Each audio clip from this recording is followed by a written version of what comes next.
Three, Ready. 2, 1. Harry, how's it going? Good, thanks What's yourself. happened to the world? Yeah, It's fucking gone. crazy, man. It's mad what's happening. It's Um, interesting. it is interesting. It's scary. I don't know how I feel about it. It's just like I'm still sort of processing it, you know. Things have changed so much, just in a matter of weeks. It feels like a different world we're living in, almost. Yeah, But yeah, definitely. how are you doing now? You're back home living with family. Yeah, living with family, just Yeah. doing same as everyone, staying home. Yeah. When did you leave the uni? I've just I left really early, so I Oh, left like uh I think I left on Saturday, like a week before term ended.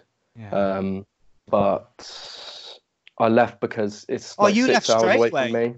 Yeah. Yeah, it's like Because 6 hours away from me, so I was gonna have to get a train, and I didn't uh want anything to happen, so I couldn't get a train back, because then I'd be stuck up there. Also, I had nothing really to do, so yeah, I was a bit bored.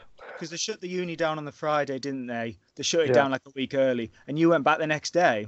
yeah, basically. Yeah, because I went back on Sunday, but even then, we didn't know things were going to get as crazy as as it was going to get. Do you know? No, no. Like I sort of had a weird feeling that things might escalate, and when I went home, I did take a lot of stuff from my room home, but I felt Yeah, like I was same. overreacting.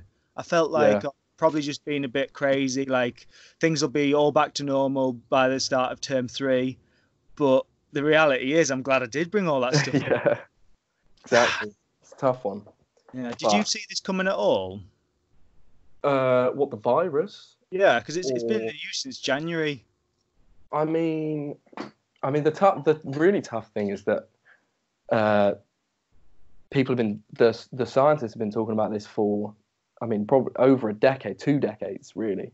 Yeah. So more, and even the hauntingly specific and hauntingly accurate predictions for an outbreak like this is ridiculous, because I mean, there was there's literature now that you can look at from 2 decades ago, Mhm. saying that a flu-like virus, a coronavirus coming out of China, because of the close proximity of relatives and stuff, because of the footfall in China, because of the way the infrastructure is, because of the wet markets and stuff, and it's hauntingly accurate.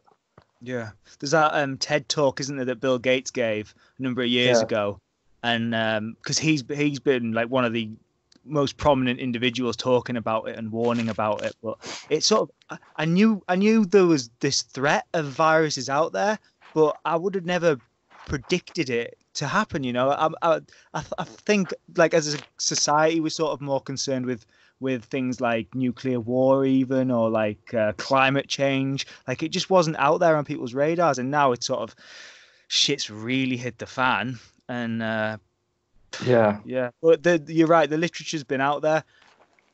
We knew, like the scientists knew this was a possibility, and it's sort of a real shame that we didn't we weren't prepared for it in a way that we could have yeah. been. I mean, even they were saying, like every 100 years, pretty much, there's a massive outbreak of something really infectious, Mm. with a significantly higher mortality rate and stuff, which is incredible, because we are almost exactly 100 years from 1918 flu pandemic, which was ridiculous. I mean, I was reading about that, scaring myself, because I mean, if you look at that, 50 to 100 million people killed across the world from the Yeah. 1918 flu pandemic, and I mean, stories from doctors at the time are like haunting. Mm. Talking about how this doctor talks about how he was there because at the time there were black people and white people in war. He was saying that people were so starved of oxygen because of the pneumonia and because of the difficulties breathing, that they were all blue, and he couldn't tell the difference between a black man and a white man, because Whoa, every man was blue. that's crazy. Yeah, they didn't have the same medical understanding as us either. They were in the like the the fact that there was a big global war going on meant the virus could transmit very easily as well. All those troop movements, just the sort of the conditions that people live in during war meant the virus could spread like really quick back then. And they only just found out that viruses even existed, you Well, know. yeah, And there are all these crazy theories out there about conspiracy theories. There's a lot of conspiracies now. I mean, that'd be possibly something interesting to talk about. But even back then, there were theories that the Spanish flu was perhaps being caused by the gas that they were using in the war, sort of spreading out. And there's just a lot of confusion and chaos. And hopefully, we'll be able to sort of respond to this crisis a little bit more effectively than they did back then. yeah. I definitely hope so. But in terms of sort of the lethality of this thing, if we were to just let it run through the population, we possibly would see a similar death toll. Obviously, we're hoping I not, don't because think we could see 50 to 100 million, because partly the really shocking thing was that the majority of people who died from the Spanish influenza were between 18 and 24. And that's a morally, though strange that we would respond in a different way. I think if 18 to 24-year-old were the most at risk from this, and that's probably influenced by the fact that there was a war going on and those were the people fighting in that war in those conditions. But still, the fact that they were so vulnerable, healthy 18 to 24-year-olds, that I think if this was, this is in a way a tough but real wake-up call for the community, definitely, because we could have definitely had something much more lethal. In comparison to the flu, it's obviously much more lethal, but in comparison to what we could have got, it's lucky. yeah, it's very infectious as well. It's like slightly more lethal than the flu, but it's a lot more infectious. We've all sort of become like these like epidemiologists, haven't we? Like bro epidemiologists. But I've been doing. Have you heard of the scientists use this phrase, the R naught number? Have you heard of this, or the R value? Yeah. And it refers to the number of if you to get ill with a particular illness, the R value is how many people you're going to give it to. So for the flu, if you get the flu, the R value is about 1.4 on average. Right, yeah. For this, it's about 2, which doesn't sound like a big difference, but because of the way it spreads exponentially, so after 10 transmissions of the flu, you give it to someone, they give it to someone, they give it to someone else, it's about 40 people that have got it. With the coronavirus, it's 50,000. Yeah. So that sort of gives yeah. I heard a scientist talking about that on Channel 4, and I almost shit myself. I was like, "Fuck!" It is the infection rate, definitely, which is why social distancing is obviously such a powerful tool in combating it. But I think some of the epidemiology, that the struggle with it is that the general public is not prepared to deal with those statistics and can't seem to form a picture and imagine it. So you, like you just said, when you scale the numbers up, they can mean different things. And it's like sometimes when you look at different types of graphs, it seems to show less of an exponential growth than is actually happening.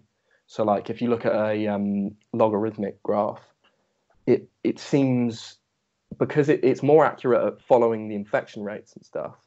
But when you look at it as a layman, it appears to show this steady increase like this, when actually, if you plotted it in a visual sense that would represent the infection, the exponential growth, it would be straight up. Do you know what I mean? So I think the general public is not prepared to deal with the information that is being given, and that's only more true because it's taken us weeks to be able to respond in the right ways.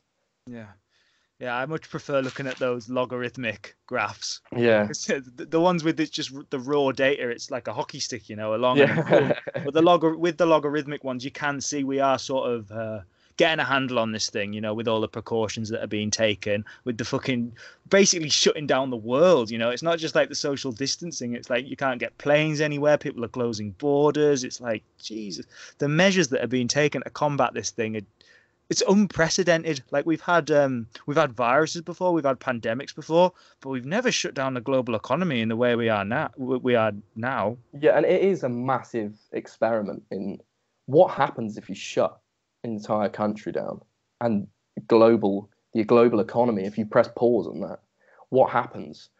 And nobody really knows. And if they tell you they know, they're lying because no one's ever done it before. So it's definitely going to be interesting because it might come to show that some theories of economics are less accurate than previously thought. Do you mean like capitalism, like it's more fragile than we thought? Elements of market, yeah, of trade with China and trade in the East and stuff. How does that work? You know, if the countries are now talking about almost like a deglobalization, Yeah, which seems so strange given the era that we've been in previously, where everything's about exponential growth and it's about every economic model predicts growth. So then the idea that America is now looking to be more not just in the medical industry but in all industries, they're looking to be more self-sufficient and stuff, yeah. or at least self-sufficient of the West, being as the West as a bloc to China, which obviously can't be trusted. I think that's a massive experiment. If they do that, it's going to be huge. It feels like everything's been put in reverse, you know. So we've got like these countries in Europe and these politicians like Angela Merkel, all these free market, open Yeah. border type people, and it's like suddenly, no, they like all these people are just now shutting the borders, and it's a similar thing over here with the conservative government, you know, announcing like that basically the nationalization of the economy, you know, this 330 billion pound thing that the chancellor just fucking pulled out of nowhere. Where the fuck was that money? You know, promising to pay 80% of people's I mean, they're wages. they're It's just like, they're a special type of government loan, though. So, I mean, that's it's a the left seem to have this. I mean, Jeremy Corbyn's now saying that there's trying the to draw former Labour a leader. similarity. Yeah, the former Labour leader. Thank God. He's trying to draw saying that he's won because these policies are being enacted now, and that's child's play. I mean, there's a clear difference between crisis time and peacetime ish, because there's you can't compare taking loans in a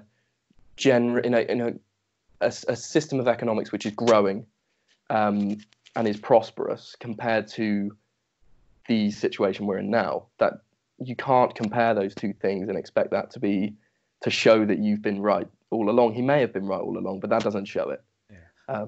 Now is not the time to sort of play political point scoring. But when I say that, I definitely don't mean that people shouldn't be critical of the government. Like people should be. Like now's more of a time than ever to be critical and, you know, ask important questions. But it's not the time for silly party politics, you know, to try and manipulate this situation to your advantage, which some people are doing. I mean, I would argue there's never a time for that, to be fair, but never a time for what? Political point scoring. Oh right, oh even in the best of times, yeah. That party politics. I think on a more positive note, the atmosphere is much better. Particularly the journalism. I've never read such incredible journalism globally. That is incredibly critical of policy, is incredibly critical of individual politicians and how they're handling situations. However, they're not doing the typical sort of they seem to be looking for criticisms and areas of improvement rather than, and with solutions tied to solutions, rather than what we've become used to, which is articles which are directly written to get a response from a particular area of the electorate, which I think that is part of the downfall of journalism in a way, because it amplifies that echo chamber that we know from social media, and the journalistic response to this pandemic, I think, has been admirable. Yeah. Yeah, we were living in like a soft world where it was all too easy, you know. It was like everything, it was like we were asleep almost, and then suddenly when a real thing comes on and sort of knocks on the door, everyone has to wake up, you know. But what do you think about the government response? Do you think they're doing the right thing? Should they have acted earlier? Do you think? What do you think? The acted earlier thing is a tough one, because done what? Well, done what they've done now, I suppose, but just moved the time frame back a week or two. In some ways, but then there were policies that were advocated then 2 weeks ago, or yesterday even, that are now showing to be probably less effective. I don't know that shutting borders even has shown to be that effective. I don't know that, apart from social distancing, which I think it's been shown is orders of magnitude better at dealing with the situation, particularly on national health services. And the issue is when we say, could we have acted earlier? Actions are only useful being earlier if they are good actions and the right actions. So yeah, turn back the time, but I wouldn't have known what to do. I wouldn't have known what scientific advice to take. I think better infrastructure, better investment in the NHS in this country, and I think globally, the global institutions have been shown to be inadequate and directly pandering to China. Yeah, it's been a big thing with the WHO. We've been let down by what international organisations, and those sorts of things are the things I think would have made bigger differences and could have been done months ago, years ago, perhaps. Yeah, there's a big issue with sort of the politics of the WHO, you know, in terms of sort of their attitude to China. And I think it's very important for everyone to remember that, you know, the media is sort of doing it's commending, certain parts of the media are commending China for its response, but I think it's very important to remember that at the start of this, they did try and suppress the information. You know, they still persecuted doctors who were trying to get the truth out, and those the wet markets. You know, that's a real issue. Yeah, and it's not that they were suppressing the issue. They actively suppress the issue right now. They actively disrupt the data, and that causes millions of lives. If even just the fact that they're under reporting deaths to this day, the scale of deaths in China is orders of magnitude higher than is said, and that is a fact. Yeah. How high do you think it is? I think it's. I mean, what's their official number? It's what is it? Well, I'll pull it up now. Yeah, bring it up because I did read something that was. I've got the number 40,000 in my head. Because I think their reporting of everything has just like gone right down. Yeah. And I sort of want to believe the statistics are putting out. I want to believe that, oh yeah, you know, you can get it down to like basically 0 deaths a day. But in terms of the reality of the situation, I'm not sure. Yeah, so these are, hang on, I'm using a website called Worldometer. Worldometer? Yeah, it's brilliant. It's got like a breakdown of all the different countries and how many. Oh yeah, here we go. So yesterday, April 3rd, they reported 4 deaths. The day before that, 4. The day before that, 6.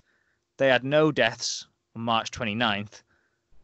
Also, let's play a thought experiment. Let's go a year ago. If you were going to take that authoritarian government and the levels of misrepresentation of facts in the Chinese government, if you play that thought experiment and put the pandemic into China, then we can predict what they would do. They would suppress. They would tell their whole population that they were doing right. If they shut off that area, Wuhan, that means that no one inside there can tell anyone else outside what's going on. And that's typical of an authoritarian dictatorship, particularly a communist dictatorship. I mean, we've had the Great Leap Forward in China. That's where there's just propaganda whilst millions of lives are being lost. Yeah. We can, the idea that anyone would trust it without incredible confirmation, like we want, unless officials from international organizations are able to go in and confirm the figures themselves, and we trust them to do that, there is no way that I would believe them. I saw a Newsnight journalist just last week, I believe, saying that China's becoming a new global leader in terms of the response to this epidemic, basically suggesting that that this virus might sort of play into China eclipsing the United States as a global superpower. And I just thought, this is incredibly irresponsible journalism. First of all, this isn't your job your job as a journalist is to report the facts, report the reality of the situation. And to suggest that their response to this makes them the new global leader, when, like you say, they're a totalitarian, undemocratic regime.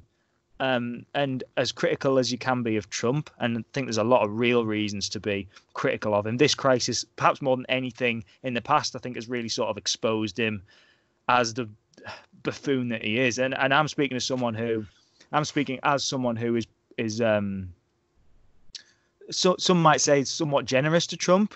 I sort of understand the reasons why he was elected. I understand why people like him, but I'm very critical of his response to this. Yeah, I've avoided being hyperbolic. I've avoided being too personal in attacks. But I think there's no doubt that he is a horrific, murderous, rampaging narcissist who will cause millions of deaths, and has disrupted politics, has disrupted progress in such a way that the man has no principles. And when you say that in politics, that matters, because if you don't have principles, it means you are a vessel for corruption. And that is what he is. He is a megalomaniac. He's a dictator in waiting. And if he was the president of Russia, he would be on proportion with Putin. Just the man as a character himself. I think he is the greatest test to American democracy that has ever been presented. Yeah, well, especially with this on top of it, Apparently he's a germaphobe, though. This has been known for a few years. And I mean, his mental health looks delicate at the best of times, but there are rumors now that this crisis on top of everything and the germophobia, apparently he's not in a very good state of mind, and he's that narcissism that you talk about, that distorts your entire perception of the world. So I think he'll almost take this pandemic personally. We saw at the very start of this thing, he was talking about how the crisis was being played up in the media as a way to attack him. So right from the very offset, he's seen this thing as being about me, and that sort of selfishness and that narrow-mindedness, on top of just the very way he conducts himself. I think there's something to be said about the way people talk and the way people can communicate and the way they represent themselves. And at a time like this, people want stability, competence. They don't want some brash, ridiculous fella up there. When I say that self-obsessed, my 9-year-old brother were leading the most important country in the world, the most powerful country in the world, I don't exaggerate. I would rather a 6-year-old was told the issues in the morning and was able to attend meetings and had to make a yes or no decision. That is how inadequate he is for any position of leadership. Yeah, but and the thing is, not to get like too distracted by US politics, although we can go there if it's interesting. But to think that his most likely, competitor at the next US general election could be Joe Biden, it's like, what has the world come to? Like Joe Biden, the man struggles to, think coherently and speak coherently. I don't know. I think he's been. Well, you think he's not that bad? I mean, I don't know if he can. I don't know if he's. I don't think he's the best candidate. I would No, pick. definitely not. I mean, if I could pick a president right now to replace him, out of anyone in American politics, it'd be Tulsi. Yeah, she'd have heads on pikes. She'd be running in there, firing everybody, and bringing in people who know what they're talking about. And that military leadership is what's needed. Yeah. Plus, she's quite young as well, And she's got nothing in the game. She can go in there and just start saying, what are the facts? What can we do? Let's do it. Yeah. Rather than this game that Trump is playing. I feel that needs to be the response to it. It needs to be scientific, thought through.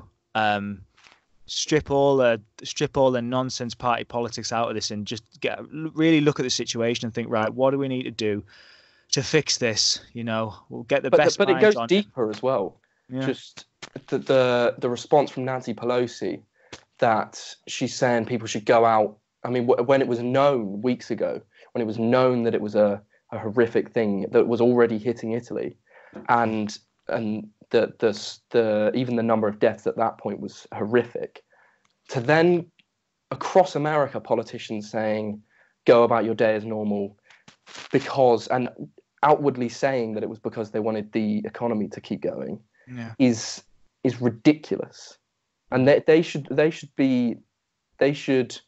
resign.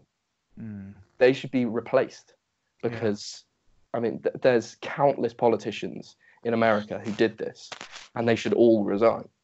Yeah, it was a similar thing over here with Boris Johnson as well. I remember him going on This Morning with Phil and Holly when everyone could sit next to each other back in those days. And this was about 3 weeks ago. And he was saying, I went to the hospital. I was visiting coronavirus patients. I was shaking their hands.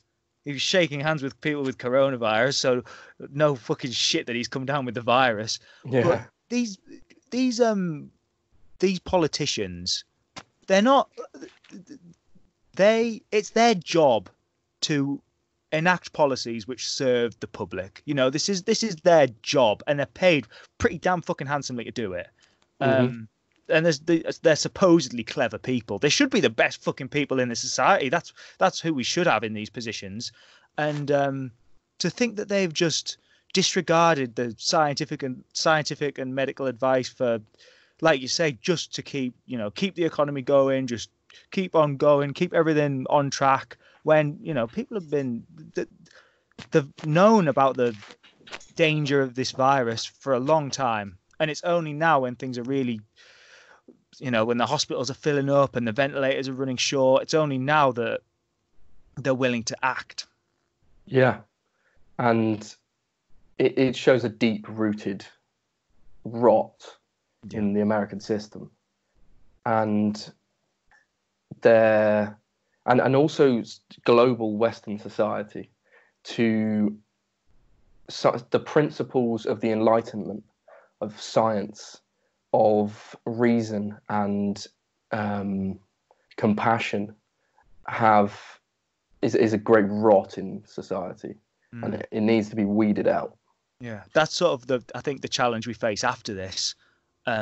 How do we go about reforming our politics without becoming a totalitarian China-like state? That's the real thing we face, because democracy is a good thing, I think.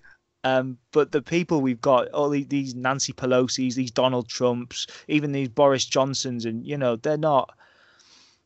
I don't feel these are the best people for the job. And I feel that this crisis is really highlighting that. It's highlighting. It's possibly going to open the door for a new way of doing things, for a new politics. I don't know. I think I would be I would be hesitant to be overly radical because I don't think that works. But I don't actually disagree with too much, surprisingly, that Johnson's done. I think there's obvious places for improvement. His bumbling buffoonery has to end right now. Yeah. And if I hear him one more time without combing his hair, I'm going to shoot myself because that act he plays, which is an act because he's intelligent. I've seen him talking about classics, talking about Greece and stuff. He's an incredibly intelligent person with some excellent policies and some things that I massively disagree with him for.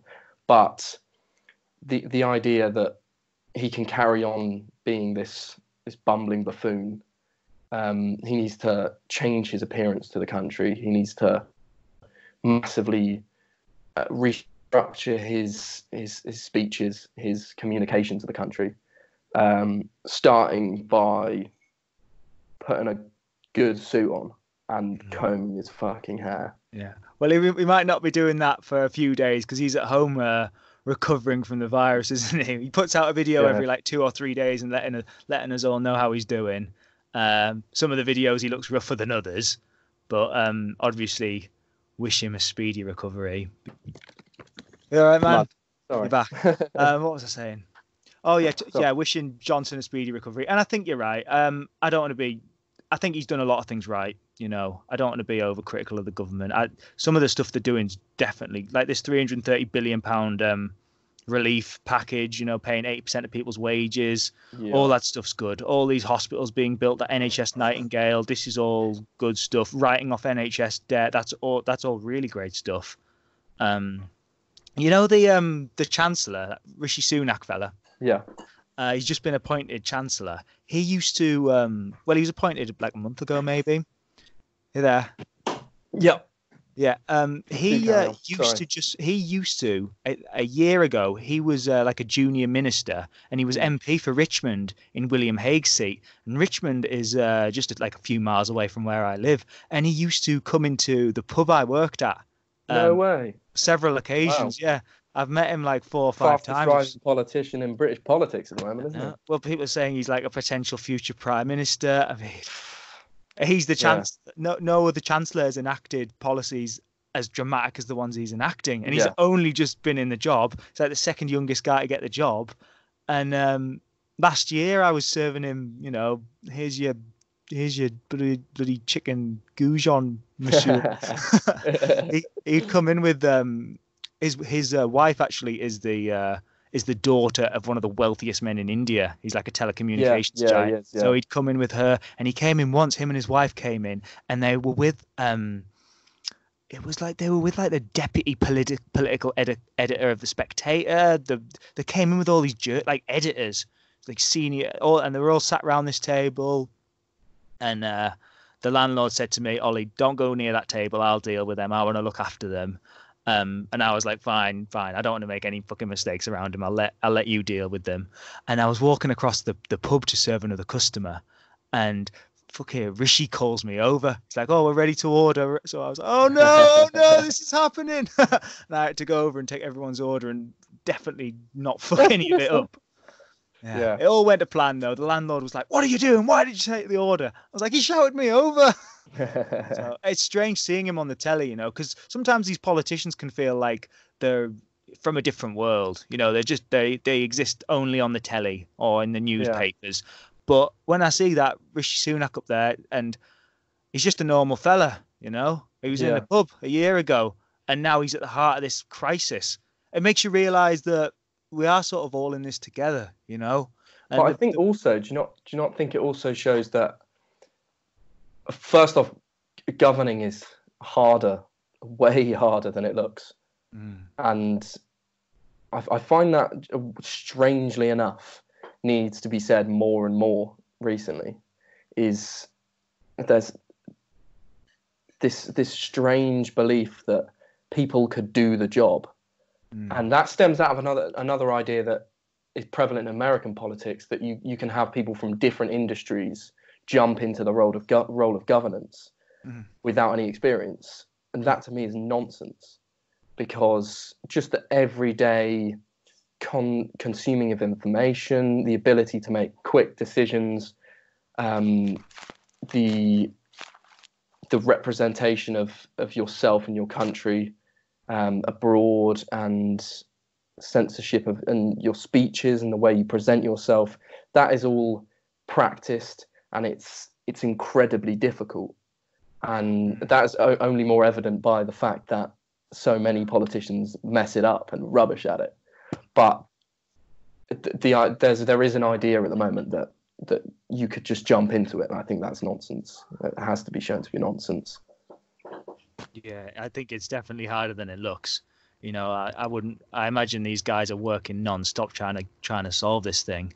You know, I hope they do. You know, there's talk in the news recently about them possibly rolling out you know, more and more tests to make sure, you know, increasing the number of tests we're doing compared to somewhere like Germany. I think they're doing what's the figure? I think they're doing like up to 100,000 tests a day, something insane like that. We're doing nowhere near that. Thousands, isn't it?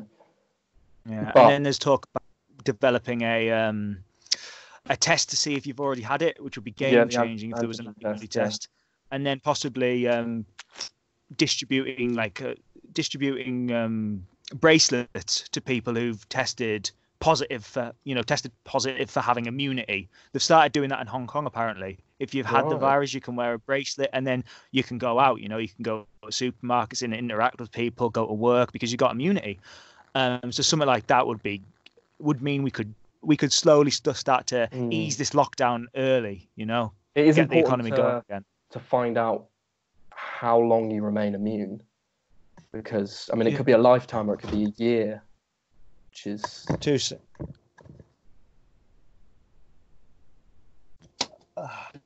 Yeah.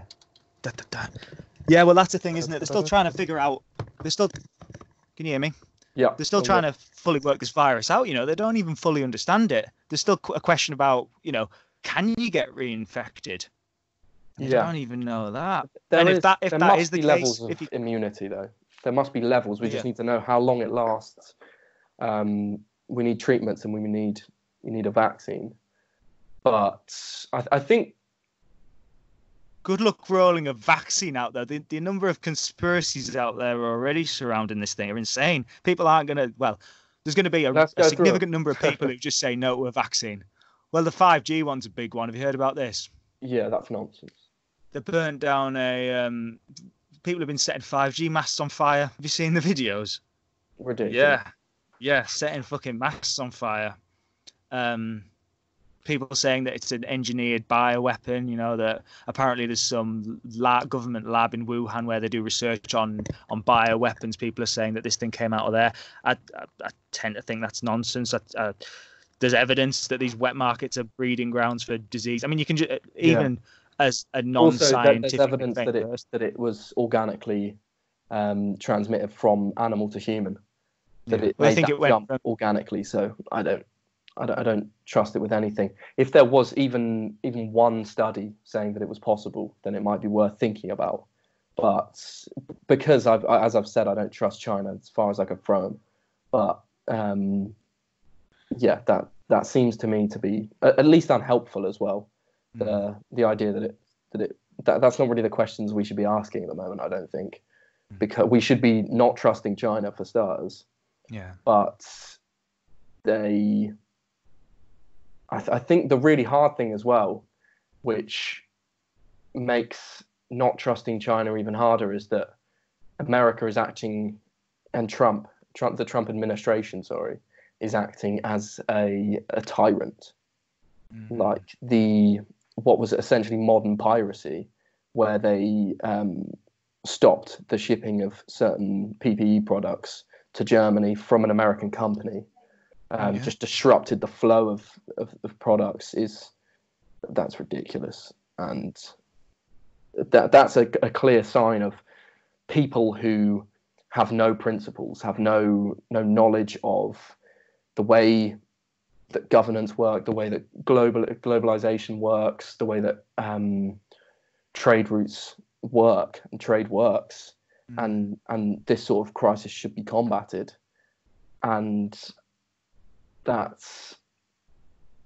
it makes you genuinely scared for the American public, I would say.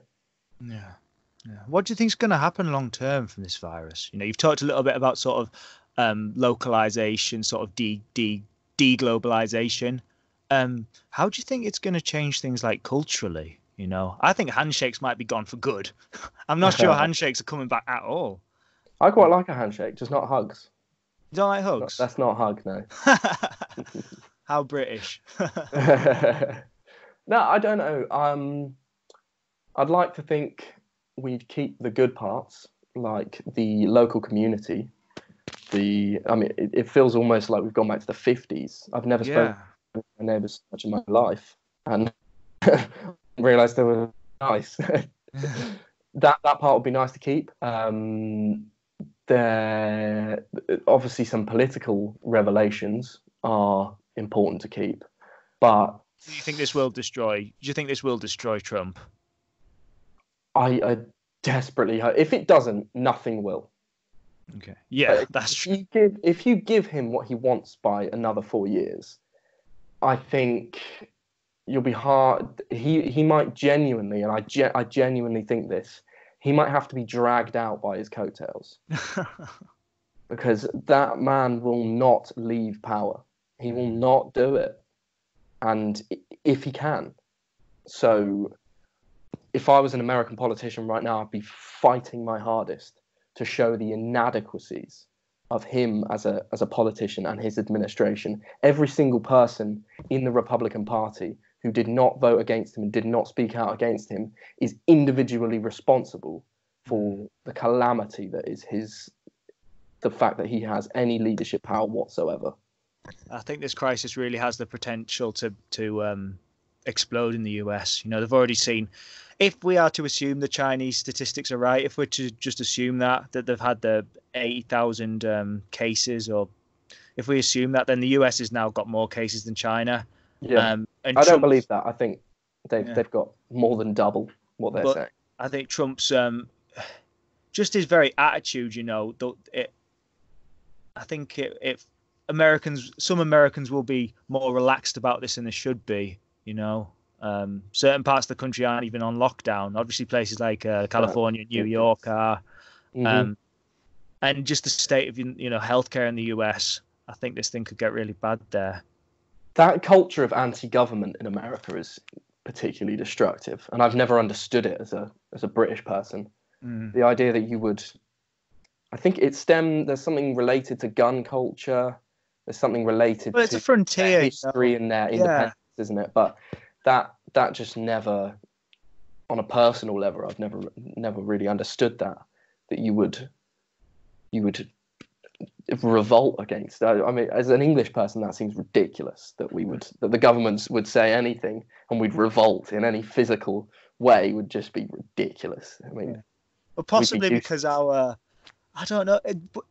It's a very young country, the United States, isn't it? And we've got two very different cultures. I can kind of understand it, because that country is born out of a desire for freedom, this desire to sort of throw off an empire, and we're going to forge our own destiny, and then the whole expansion and the frontier lifestyle, and I can kind of understand it. But the thing about this crisis is that's not. You need a national response. Yeah. So it sort of flies in the face of the national ethos. Yeah. Whereas over here we've got a national health service, and there's this real sort of community spirit. People, standing out on the doorsteps and applauding the NHS. People, I live in a little village as well, and I'm whenever I go for walks and I see old people, obviously we keep the social distancing, but I don't know, we're wave to each other and we communicate. Everyone's sort of looking out for each other. There's I don't know if you've got a little local Facebook group going. I don't think so. If it is there, I don't want to be in it. Well, I'm a part of groups. I'm a part of my village's group, and it is a lot of old people just posting silly pictures. But there's also people on there offering to help, saying if you're an old person, if you're a vulnerable person and you need help, then I can do it. It's sort of, I think this crisis is showing the best and the worst of us. The worst is obviously people going and buying 10,000 toilet rolls and stocking up and setting 5G masts on fire. But the best is people and continuing to helping go out as well. People not self-isolating. We should no longer be friends with them. My brother was invited to a party in Newcastle a few days ago. At university students. Yeah, mind blowing. The idea that you could be in an institute of learning and still do that sort of thing is mind-boggling. Well, I've thought for a while that too many people go to university, and if anything, that sort of proves it. It's either ignorance or just it's. I hope it is ignorance, because if it's not ignorance, it's malice. They've just not. They clearly just don't understand the scale of the problem. And the thing is that young people and students, they think they're invulnerable. And we've certainly got the virus is certainly sort of less dangerous for us than it is older people, but it's still pretty damn lethal for us. I don't want to get it. It's something like a half a percent chance of dying for people our age, and that sounds like a small percentage, but that's one in every 200 people. That's a lot. Yeah, that's 1 in 200 people. Don't get it. And that's I was thinking, if you line up a line of 200 people and then you've got someone waving a gun like along the line. Yeah. And I don't want to be part of that fucking line. I don't care if there's 199 other people. Even if I'm just bedridden for a week and feeling like I'm unable to breathe a bit, that does not sound particularly nice. And I will say that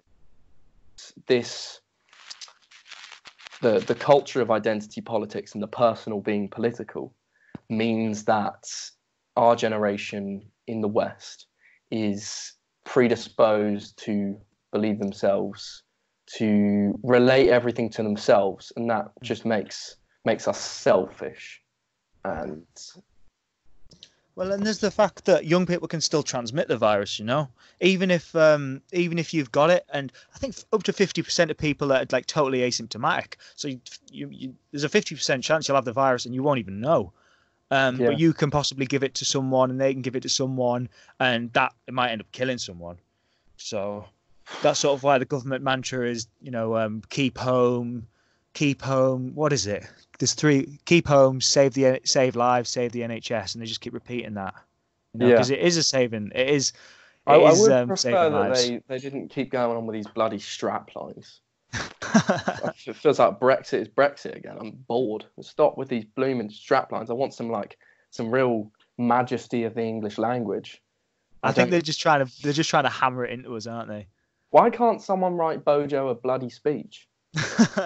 That's what I don't get. Someone could write him there's definitely someone in his aides and stuff that could write him a speech which would be moving and which would bring us all together.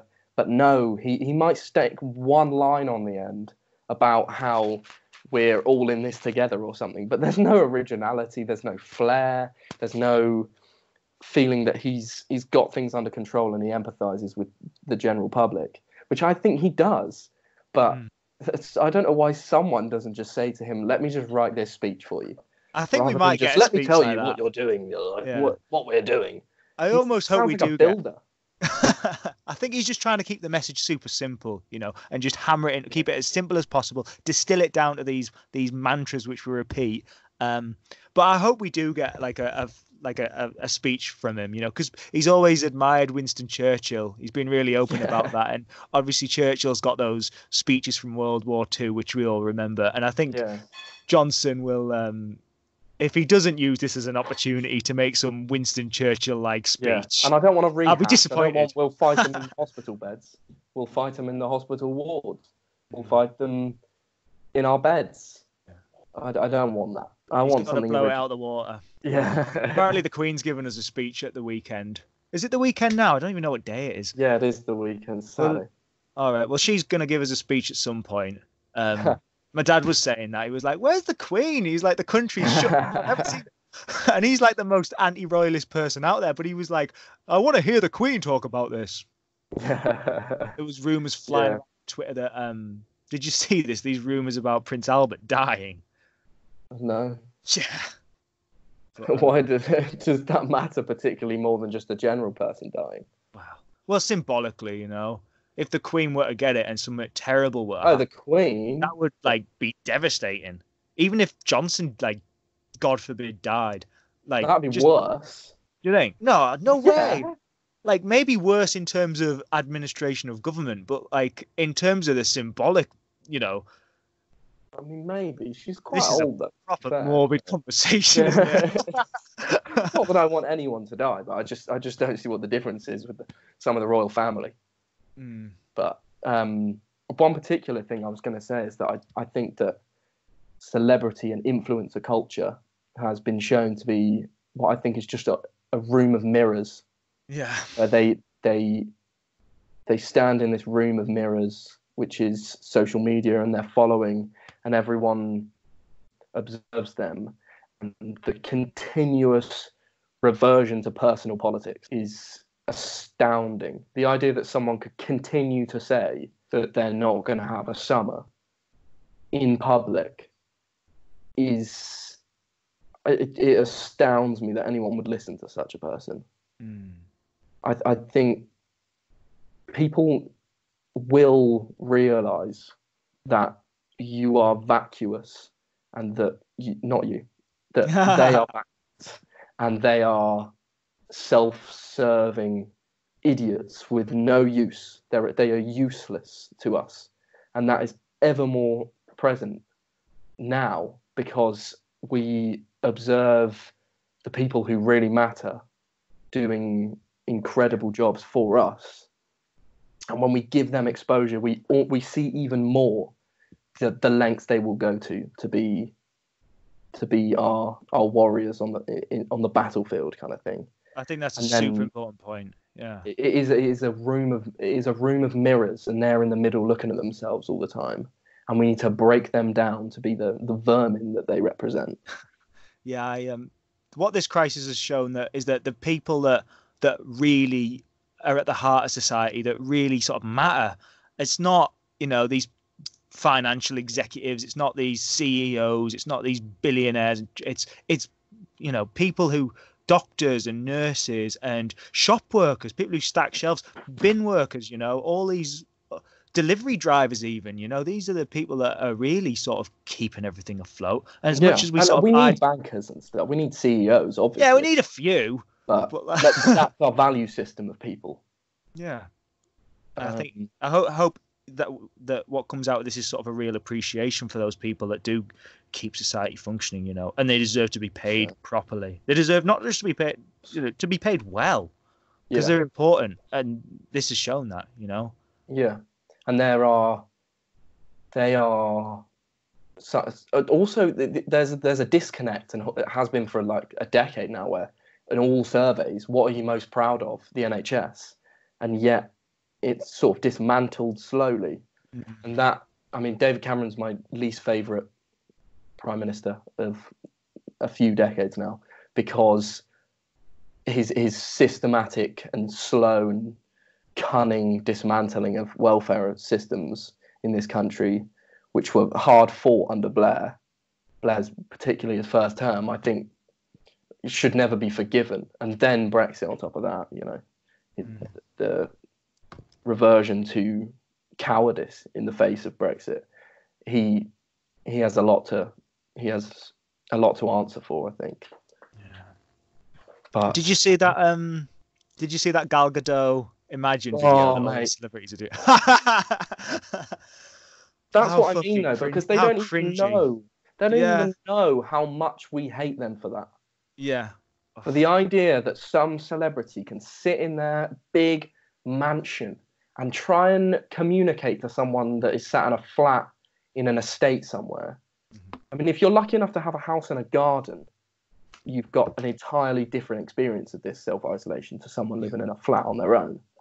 Yeah. And the idea that they think that they're in any way in the same place as us, Sam Smith crying because he's in his mansion, get out, I don't want to see you again. If he says one more thing, I might lose my composure, because these people need to be shown to be as self-serving as they clearly are. Yeah. We know that man he may have mental issues and stuff. He might have problems, and we're not saying that their plight isn't Who, Sam not Smith? talked about. Yeah. I don't think he's a man anymore. All right then. I think he's Should I call him they? He's Neutral. He's neutral. He's neutral. He's neutral. I believe so. Right. So anyway, neutral. Neutral has been. It's very hard not to say he. It's confusing. It's confusing. It's confusing. Incredibly confusing. But let's just have words mean nothing. Anyway. But that thing about the Gal Gadot is it was just the way it was done, like the way they were like looking into the camera, like, oh, we're your celebrities and we're here to sing you this song, and don't worry, we've got this covered, we're going to sing and I don't even know why they were singing Imagine, because in the song there's a line where it says imagine there's no heaven, and it's like people are dying and you're singing a song asking people to imagine there's no heaven. Like, it's just not what is needed. Imagine now. There's no heaven, because if there is a heaven, there's no one fun in it. However, that clearly shows the disconnect between who we thought they were compared to who they actually are. Yeah, they're useless, and they should just keep quiet. Frankly, not to censor them, but just we won't listen anymore. We will not listen to you bleat on about all your issues, when in comparison they're nothing. People losing family members, and you're crying because your life has fallen apart in some way. Get out. I won't listen to it. We've had enough, and I think people have. I have. I've genuinely changed my position on this. I wasn't particularly into that world of influencers and celebrity culture anyway, but I tolerated it. I will not tolerate it anymore. I see it as a stain on society, because we give them a voice and they don't deserve it. Yeah. And it's so self-indulgent. Every word they speak on any political subject demonstrates the fact that they have no right to be speaking. Yeah. But people like it, Harry, people aren't being forced to follow these people on social media. That's sort of one of the things that gives me despair. Like, I think we have like a similar perspective on it. We see it as being the sort of self-indulgent, just self-interested, self-involved place it is, like totally insulated from the real world. But people are clicking like, and people are clicking follow, and these people have tens of millions of followers. And it's just, I feel like people have been duped into liking these people. Yeah. And I think that the political culture of it is particularly interesting, because it is that personal political element of it that and I think it's dangerous, because if you're talking about things like the patriarchy and stuff, and a lot of the misconceptions that happen around these subjects and identity politics and stuff, is that they rather than holding to principles and to ideas and policy and stuff, they cling on to their own experience, and that is a fallacy. That is the wrong way to do politics. It should be principled, and that is shown by the clear what happens when you juxtapose many of these issues. When you put them together, you see that they don't fit. And why don't they fit? Because it's based on things which are arbitrary and pointless. This personal political aspect, which needs to be re-examined, I think, because it does cause detriment for everyone. Yeah. I think the world might be a slightly better place if celebrities didn't talk about politics. I mean, obviously they have a right to their view or whatever, but sometimes it can seem a bit tedious, There's definitely like a Hollywood political culture, and there's certain things which they're allowed to say and certain things which they're not allowed to say. They're allowed to say Trump's bad, Orange Man bad, but there's just other. There seems to be. I was thinking about this the other day. It almost seems like the more famous people get, and the more sort of pushed into the mainstream they are, the more similar their views become. You'd think it would be the opposite way. It is that hall of mirrors, isn't it? It's that echo chamber. You'd think it would be the opposite, though. You'd think as people got more famous and more money and more sort of security and appreciation, they'd be more confident in sort of expressing their eccentricities and expressing who Yeah. they really are. There should be sort of a divergence and sort of a flourishing of different political beliefs. Mm. But it almost seems like there's a convergence. You know, they're all converging to the same political narrative. Yeah. I find But do that you very not think there might terrifying. be some dynamic that means that these sorts of self-serving people, these egomaniacs, are highly concentrated in those communities of celebrities? Because anyone who would, not actors, but people in that celebrity culture, anyone who would who would funnel themselves into it, and it is possible to not do that. I mean, you have people like Keanu Reeves who directly oppose that type of celebrity culture. Ricky Gervais as well. Ricky Gervais, yeah. And I think that the culture itself is destructive. And that's why, to be in that position where you value your own life above, to such an extent that you think people should know about it, to me is baffling. That someone would have that sort of outlook on life, that they would think that their issues matter to anyone, should matter to anyone, because it clearly does matter to some people. I don't know why personally. I don't see it, but the culture itself is destructive. People are just looking for people to idolize, you know. The world's like a scary, There's so unstable many of place. those, though. Well, Are it's there not? so many people looking for so many people No, I mean idolizing so celebrities. many to idolize. I know.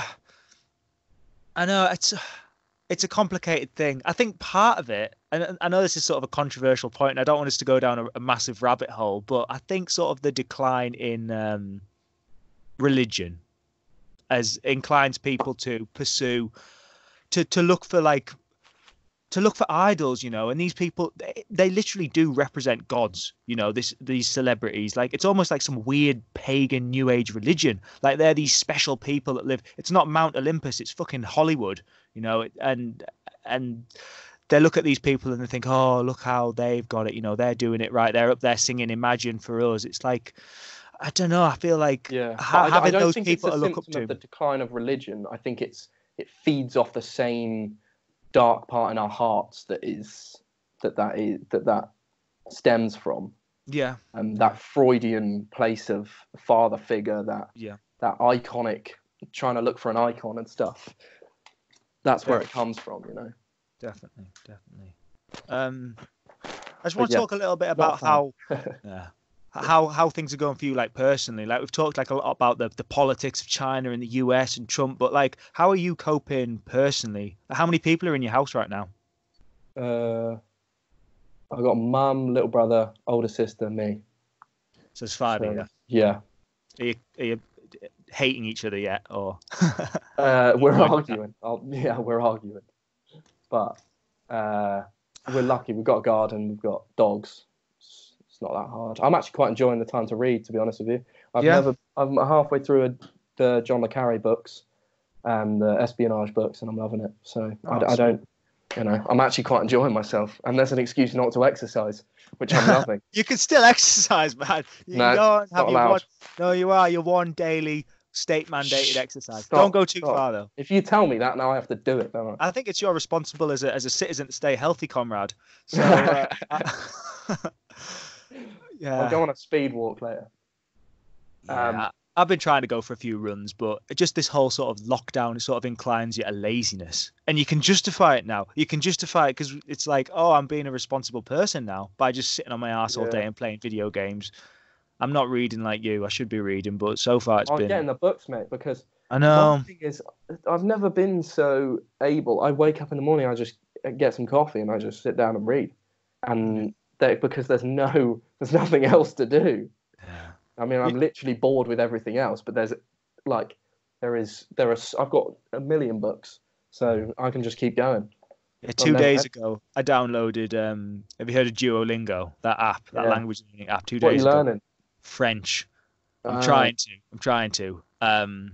I speak a tiny little bit because I lived out there for a bit, Yeah. but only a tiny bit. So that was 2 days ago, and I've spent about 14 hours over the course of 2 days. Wow. Yeah, well, there's nothing. Nice. It's like you say, there's nothing else to do, is there? Exactly. It's driving But me a bit nuts. yeah, I despair with some of the personal stories of plight. Of, like look after your mental health, of course. I've been meditating and stuff with Sam Harris's app, Waking Up, which is brilliant. It really does calm you, especially when you're spending a lot of time reading the news and stuff, which I like to do. It really does set you in a nice place to carry out your day. And people should be looking after themselves, but I just find personal stories, to me, I have no interest in learning about how you're so hard done by. I mean, people making excuses like that they're not allowed to see certain family members or boyfriends or girlfriends and stuff. I've got no interest. Stop telling me this. Just stay at home. And if not, someone in your family should hit you hard over the head and knock you out. Put you in a cupboard. Yeah, some people on the, I told you about the Facebook group chat we've got going, the Facebook group we've got going for the village. Yeah. There's been a couple of old people on there actually talking about people going for runs and just running straight past them, like not respecting the social distancing at all. In fact, there was one old person on there a couple of days ago who said that they were walking through the village, and it's like a nice, quiet little village we live in. And they were just walking through it, and this car of youths slowed down and drove past them, and these lads were hanging out the window coughing at them, and it's insane stuff. So it does make you despair, but I would again refrain from making a generalization about like the people, the generation, because I try not to be overly negative about it, because I think it just gets amplified by social media and stuff. That people are better than they have been ever before. And do you think the police are going too far with this stuff though, or do you think they need to do this? Because we've seen crazy stuff. Have you heard about them? There was there's a beauty spot down south somewhere, I believe, and it's like a little reservoir, a little body of water, and the police went down there and poured black stuff into it to make it go. Have you not heard about this? No. I think it was in Derbyshire, actually. I get the mindset though, because it's when they shut like public parks and places that people would usually walk and heaths and stuff. It's because if they don't, other people are going to congregate there, and they need people not only to be separate from each other, but literally to stay home, because it means that people don't get into issues where they need emergency services. The more people stay at home, the more safe they are, and the less burdened the country is to deal with them. You don't need people picking up litter if no one's out there. You don't need so much, and then that has an effect too. I get it. I do think that there's a fine line that we need to find between enforcing it and just being able to not do a China, I guess. Yeah. But that's one of the things that sort of scares me, is that we're enacting policies which are almost resemblant of what life would be like in a police state. I know it's been done for a very good reason. It's very necessary. But these restrictions, there's a threat to civil liberties here. yeah, we've seen some countries Orwellian with the idea that you're fighting a interminable foe that you can't get rid of. You can't end the war against a virus if you continue to do it. I mean, you could imagine a world in which this could be, or an Orwell novel, in which the enemies of war in 1984 are a virus instead, because you can imagine it coming back year after year. You must all stay in your house now. You must all serve and do as you can, and a complete reorganizing of society and perpetually. It's more effective than war. It's more effective than war. I think the fear is greater as well, and it's like you say, it's this invisible alien threat, Whereas war is predominantly, people who sign up, young people, like men. Like what I'm saying is, it's a narrow section of society with war. But in terms of a virus that's just indiscriminate, it'll come for you regardless of who you are. Yeah. It's Well, almost did you more. see like Alexandria Ocasio-Cortez, AOC, the Yeah. American politician, who was trying to say that the virus hit different races differently, and that women were going to get the higher plight of this virus, and I think I it kills think men more. This is the abyss that the left is in danger of falling into once again, where it personalizes it, and it doesn't. It constantly falls into this trap, and we need to get out of this habit of trying to do that, of trying to racialize everything, of trying to ignore facts in order to serve that ideology of identity politics when it doesn't fit. Because the idea that women are going to get the higher plight of this is ridiculous. It's just scientifically not true. The facts show that men are more vulnerable to this disease than women, and that's a consensus across the literature. So I think it's 70% how of people deaths take that seriously is ridiculous. Yeah, I think it's about 70% of deaths in Italy are men. So it's Yeah. not, that's not an insignificant difference, But the left is going to get sidelined in American politics and in British politics if we try and do that to this. If we try and split this up and force it into boxes, rather than keeping to some elementary principles of liberal thought, like the class issues and stuff. I mean, we can look at, particularly in America, how poorer people are going to find it harder to get medical care. Yeah. That surely should be the highest on the left's radar, rather than trying to invent some story about racialized viruses. I don't see why we need to do that.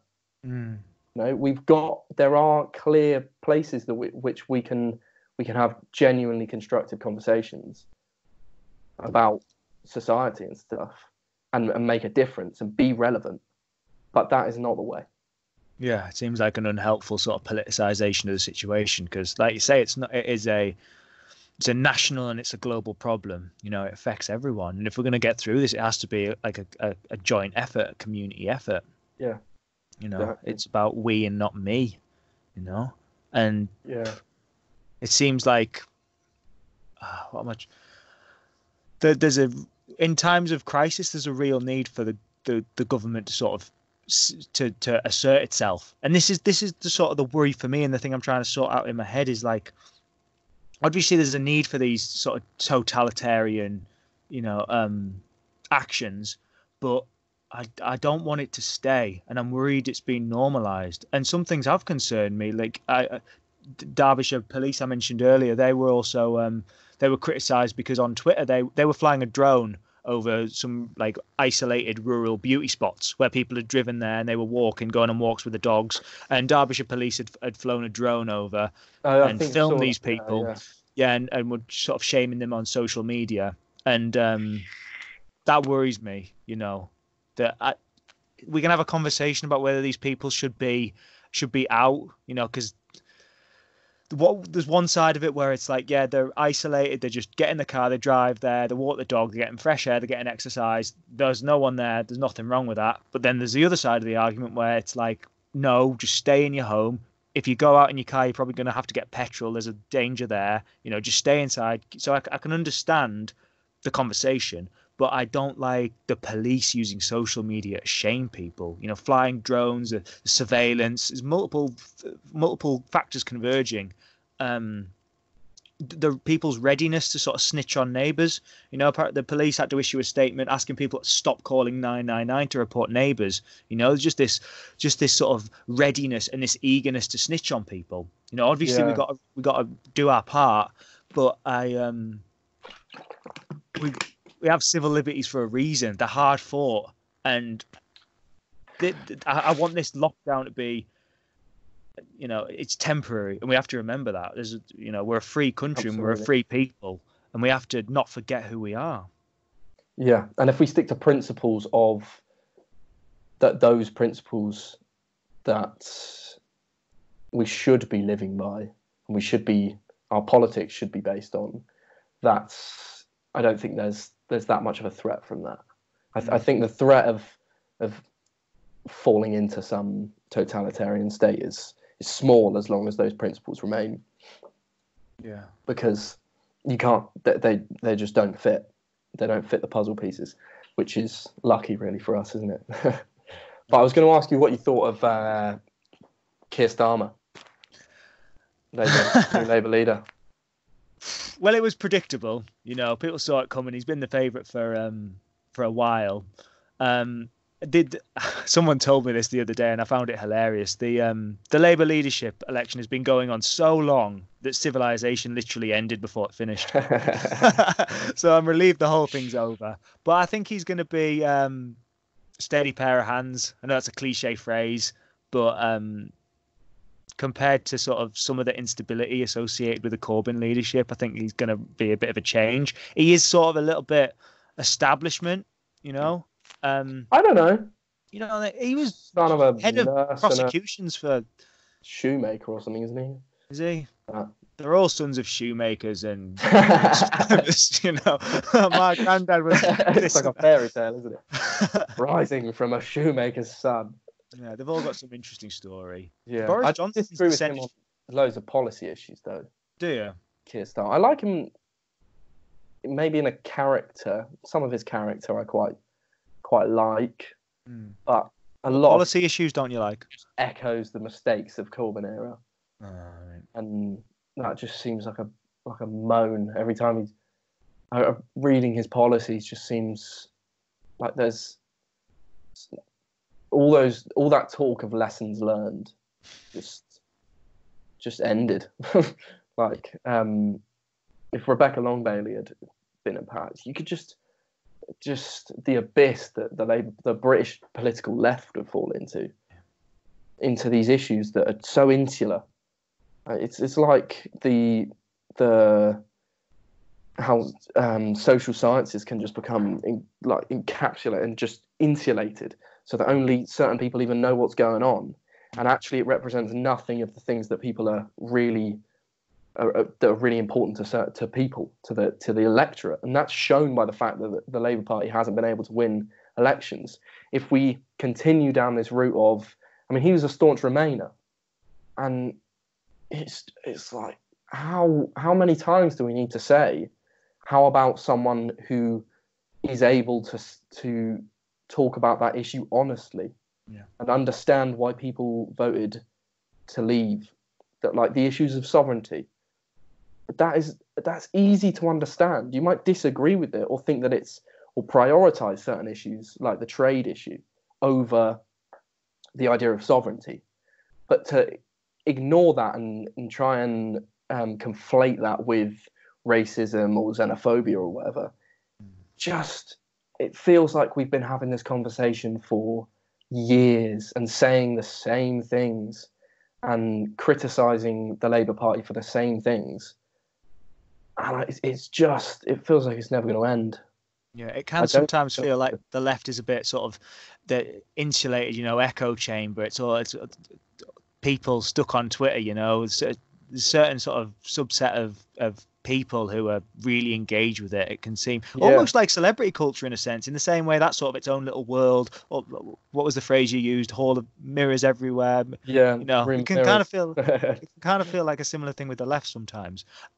And I think Starmer may represent a sort of breaking of that, perhaps. I feel he can speak to a broader audience than Corbyn. Yeah, he's not going to make the same mistakes, I hope, of like anti-Semitism and stuff. I would hope that he would have the knowledge of infrastructure and how to organise the party in a way that would be able to root those issues out. But You mentioned you didn't like some of his policies. Which ones don't you like? Well, his Brexit policy, because Oh, okay. he was the one that convinced Corbyn to stick with the Remain idea and the second vote, which I mean, all the evidence It was was saying that that's crazy. not. It's like they had never had a meeting where they said, "Well, why did we lose? Where did that meeting go? I want to hear the transcript. Did anyone say it? Was there a junior minister somewhere just at the back, like, but excuse me, sir, why did we lose? Oh, shut up, will you? And it's just like the Corbyn now saying that he won. Please, just They won the argument. stop talking. Won the argument. You lost so miserably, no one's even listening anymore. I've heard people say on the left that they won the election in 2017 because they won the most seats. You know, there's just this like they say, "Oh, we won the election." Yeah, do you know? Because they really hurt May's majority. Yeah, But they that didn't was win the most seats, otherwise I they would know, have got I know. majority. But they sort of, Makes sort of sense. like re-narrativized it in the head like as a victory, Yeah. and Corbyn's kind of to some extent done the same thing Now, with like, this. if we changed the system, we would have won. So, yeah. I could fucking win if they changed the system. You know? Exactly. You can't just One go vote, change. I'd vote for myself. Yeah, it reminds me in the US when people complain about presidents not winning the popular vote, you know, and then still being Yeah. elected. But it's like, come, like, all right, you know, you got a point, Change the whatever, system, for you got sure. a point, That is but still the system. I mean, it's like the definition of sore loser. yeah, it is. Um, It's like, well, we would have won, but the system hasn't changed. Well, yeah, you're kind of going to have to use it first, though. Otherwise, you can't change the system unless you're in it. It's a catch-22, I guess, but you're just going to have to do it. Or you And could tear the system down, which, you know, a fair number of people on the left seem willing to do. Although I don't think they fully understand the implications of that. But yeah, I especially am. when we're all doing so well.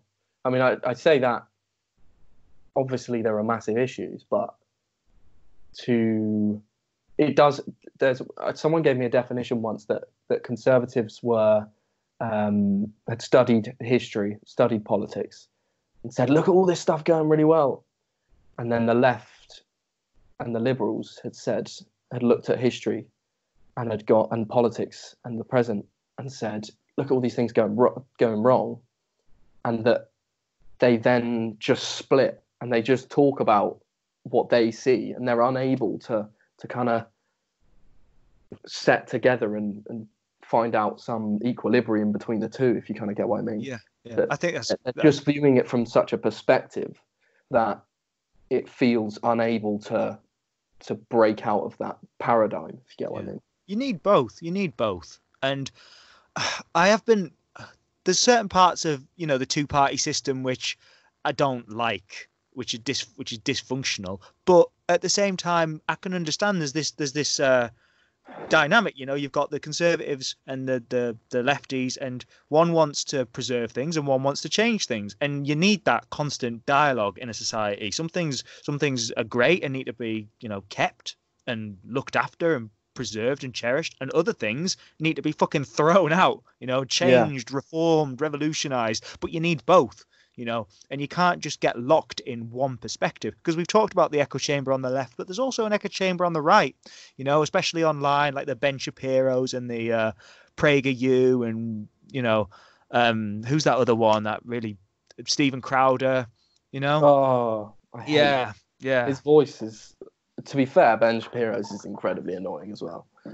Yeah. And there's also, when we talk about the extremism on the left and stuff, there is no doubt that right-wing extremism is the biggest threat between the two. That's obvious, but that doesn't mean there isn't a threat from the far left. There is. Dude, the FBI, right at the start of this coronavirus thing, the FBI had to arrested a load of white supremacists who were planning on weaponizing the coronavirus and releasing it in like black American communities. I do find it slightly hilarious though when they have these grandiose plans of world domination. You couldn't organize a piss up in a brewery, mate. Yeah, like that scene where what film is it? Is it Django Unchained? You know, where they put all the white sheet pillow bag things on their face, but they can't see out the eyes. Yeah. That is what I think of when I think of these idiots meeting and just getting there. Yeah. But Let's just hope they stay you know, incompetent. yeah. Well, the problem is you don't have to be that intelligent to fire a gun. Yeah, well, that's a big thing in the US as well. Do you see all the people panic buying guns? I know. You know, But they need to make the bullets smaller so they can hit individual virus particles. That'd be how you fix it, wouldn't you? That'd be good. Firing particles. It'd be like a hairdryer, really, wouldn't it? That's the most American way of fucking dealing with the problem. I bet that was something Trump said in the meeting. He was like, maybe it was just a pastime. Yeah. Maybe they were just like, if we're going to be inside all the time, can I at least shoot out my window? I'd do it. Yeah, my dad is sort of he's a bit into his conspiracies. He is a little bit, and I'll tolerate them and respect them and entertain them. Sometimes he isn't happy about that, but we have interesting conversations. And he's always sort of been a little bit aware of the vulnerability and the fragility of the system. I think that's a good thing. I think everyone should have an appreciation for the world is fragile. You know, it wasn't always like this, and there's no guarantee that it'll continue being like this, as this virus shows. But because he's got that understanding, he's always been interested in sort of self-sufficiency, and we've always had. He uses water filters to filter water because he doesn't like the tap water. He grows things in the garden, and when this virus kicked off, he's been particularly focused on this stuff. So he's ramped up what he's growing. We've got potatoes in there, broccoli, tomatoes. We've got all sorts growing. Quite good though. It will be helpful. Yeah, there's lots of, they're like victory gardens, aren't they? And there's lots of people out there who are thinking along the same lines, even people who aren't sort of into conspiracies. But I'm not into gardening. That's not conspiracies. I'm not into. Well, we might all be into it. And if things get worse, we might all have to learn how to bloody. You know what? Actually, there's a serious concern out there that we're not going to have the foreign workers that we normally have in summer to harvest the crops. We need something like we don't import, but like 70,000 foreign workers travel here. Like strawberries or something. 70,000 people come in from mostly Eastern Europe to sort of harvest food. And if we don't have those 70,000 people because of travel restrictions, they're going to need to hire fucking 70,000 English people to go and work on the farms. You're a working age lad, Harry. Get out there. Get out there. It's not happening. I have champagne socialism to start doing. I did hear it. I thought you'd enjoy this. I heard, I can't remember who it was. Might have been Christopher Hitchens. They were saying about, pardon? Christopher's dead. I know. Oh, right. Oh, sorry. I thought this was a recent thing he said. No. That would be scary. Under the muffle of mud. No. He was saying something about champagne. Someone was saying something about champagne socialism. And he said, well, why are the right the only people allowed to enjoy champagne? And I thought, what a brilliant response. Because it does show that argument to just be useless. But it is pointless. I thought you quite enjoyed that. But you identify as a champagne socialist. I don't know. I'm not that keen on champagne. Can I be a whiskey socialist? Yeah, that's fine. Yeah, I'm a whiskey socialist as well. Definitely. Well, I don't even know if I am. If I was a socialist, which I don't know, I'm all over the place politically. What was I going to say? I was going to say something. What are we talking about? Those 70,000 farm workers. Yeah. Oh yeah, my dad in the garden. So he because he's a bit worried about everything going to shit. He was looking at crossbows online. Can't get crossbows online. Sold out. So people are crossbows. Crossbows. Yeah. I swear it would take a while to figure out how to fire a crossbow with it. I don't think he's another mammal. I can't speak for my dad, but I think there's a lot of people out there who are. It's not animals they're worried about. I mean, each to their own. Keep the business going. But I don't get it personally. Partly because I just think I'd be useless. I mean, if there's an apocalypse, I'd just try and find a bunker and get some books. I think I'd do the same, but I'd still appreciate a crossbow if I could get one. I mean, maybe they look quite fun. Yeah, they're pretty. A crossbow is like one of those. It's not like a longbow. A crossbow is like. You don't need training, you just fucking. Well, I'm speaking as someone who doesn't know what the fuck they're talking about. I'm pretty sure you got to learn how to hit something with it. You got to learn to point it out and. You got to learn to point keep it steady and where to look down and stuff. Yeah, but it's not like a sword where it's like a real art form, Like you just point and shoot, don't you? I don't know. I've never had one. No. You're asking the wrong guy. And I think went how to some interesting archery that sessions one. at the start of uni. I went to some archery sessions. Really? Yeah, yeah, Just in case there was a new Hunger Games or something. yeah. So I can fire a longbow, but not. Yeah, but that is that same thing, in America where people are concerned of buying guns. Like that's we don't have guns over here, but people have still got the same concerns. Loads of shit sold out online as well. If you go on Amazon, everything's fucking running out of stock. Like some stuff you can get that's fine, but gym equipment, that's. Yeah, I tried to get some gym Yeah. equipment. Would you try and get? Shamefully and annoyingly, unfortunately, can't get any. What a Yeah. shame. But tell you what, I did get a couple of books. Books. Just So you gonna sit in my exercise. chair, feet up. I bought a dips. I've got a pull-up bar in the garage, which is awesome. You can do loads of shit with pull-up bars. And I bought a dip station a couple of weeks ago, Oh, so I nice, do yeah. dips. Yeah, it came from Hong Kong though. Someone was like, "Don't open it for a day or two, like in case it's got anything on." She's well scared. She's well scared. That's safe and sorry, I suppose. Yeah, she went to the shop yesterday. She was wearing gloves and a mask, and she's like really on edge about it. Yeah. Is there anyone in your family who's like got? Do you wear gloves when you go out, or masks, or are you just taking it easy? I don't, Yeah. but I wash my hands quite a bit anyway. I'm a military hand washer anyway, so I don't bother with the masks. Maybe I should. I don't know, but I don't know. It's a tough one with the masks. I mean, we can talk about the misinformation coming out of the World Health Organization with regards to face masks. Yeah. That's a really tough one. Which, Well, I think lot, the masks, you the know. masks reduce. The masks actually do reduce the rate of transmission, but they've been Yeah, trying. definitely. Yeah, they And actually the like. issue in America, actually, and I didn't really get this until the other day, was that the issue is they're telling their physicians that they don't need to wear the masks. And Why? giving them inadequate PPE or no PPE, which I didn't realize that they were doing that. I thought they were just telling the public not to wear them, which was like an issue of just being able to get enough masks. And I don't even think that's a good argument, because particularly in America, there's enough stockpiling of masks by everyone. There's enough in the country for everyone to have a mask. There's just not, or for a lot of people to have a mask at least, but they're all stockpiled by people trying to make money. But the idea that their physicians are being told not to wear PPE and that they don't need it is Insane. Unbelievable. Insane. Yeah, I've seen pictures of I mean this yeah. I didn't really know about people being told not to wear them, but we've all heard the stories of shortages, healthcare professionals having to share masks, people using fucking bin bags as PPE.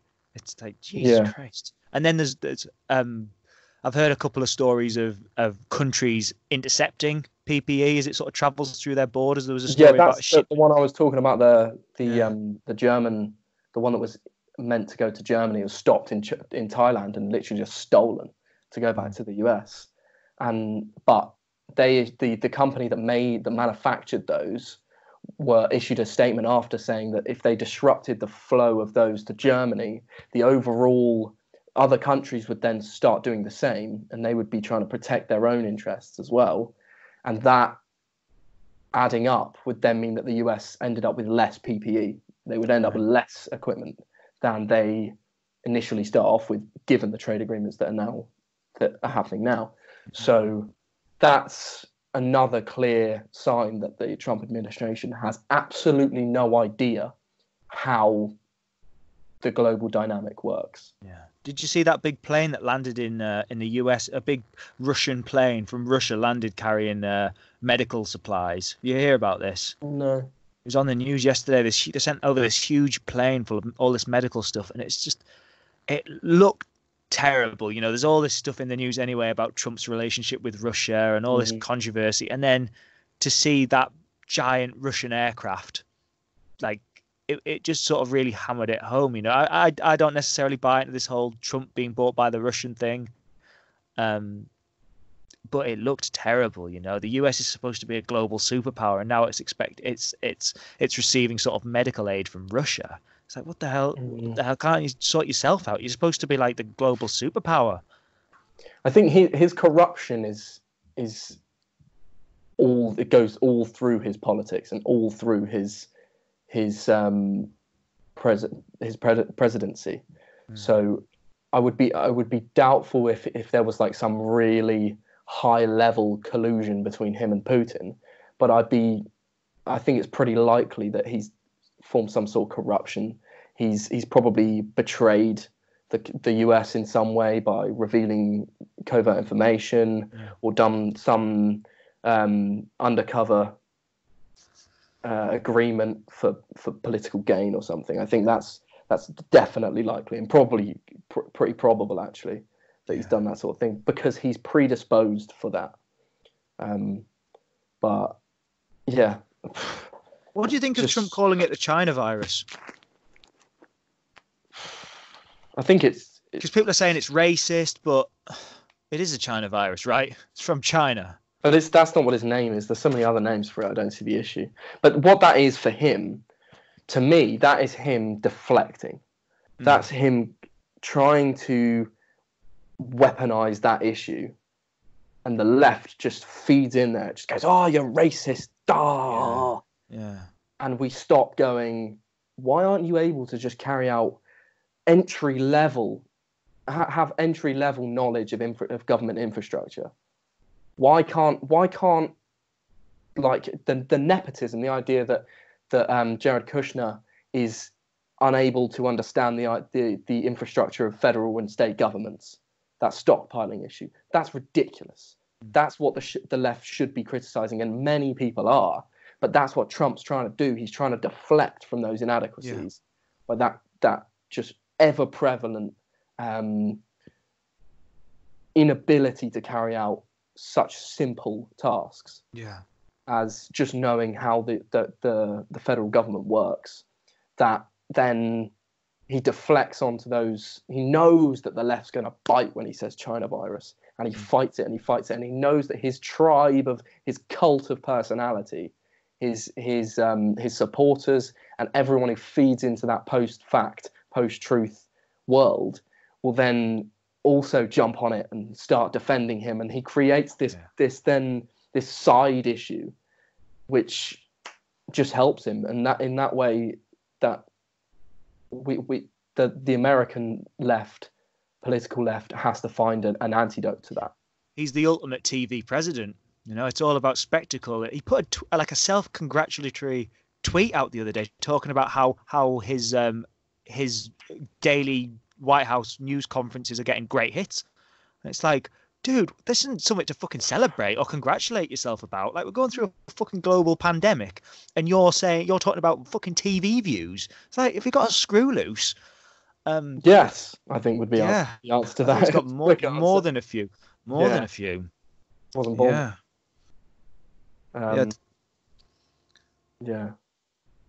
Right, I'm absolutely starving, so if you don't mind. Right, I'm running out of battery, so bounce it, call it a day. Right, it's been good having this chat. Yeah. Should do it again in a week or something, or have a chat or something. Definitely, man. Catch up. Right, I'll let you get your food. Stay safe. Wash your hands. See you in a bit, man. Awesome, man. Right, take care. Bye.